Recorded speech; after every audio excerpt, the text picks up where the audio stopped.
আসসালামু আলাইকুম। আপনারা যারা বর্তমানে এখন বাংলাদেশে আছেন বা আপনাদের কোনো আত্মীয়স্বজন বাংলাদেশ থেকে থাকে, যারা কাতারে আসতে পারে নাই এই যুদ্ধের প্রভাবের কারণে, তারা যদি তাদের এখন বর্তমানে ভিসা এক্সপায়ার হয়ে গেছে বা ভিসা এক্সপায়ার হয়ে যাবে, তাদের এখন কোনো চিন্তা করার কোনো বিষয় না।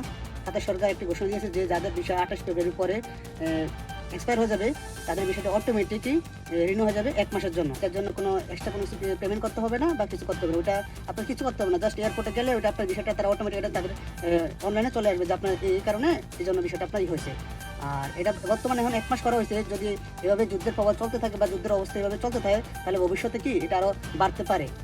পরবর্তী ভিডিও দেখতে পেজটি ফলো এবং লাইক করে রাখুন। আর যারা হচ্ছে যে টিকিট নিয়ে সমস্যা আছেন, তারা আমার আগে ভিডিওটা দেখলে বুঝতে পারবেন যে টিকিটের জন্য কী করা হয়েছে। আসসালামু আলাইকুম।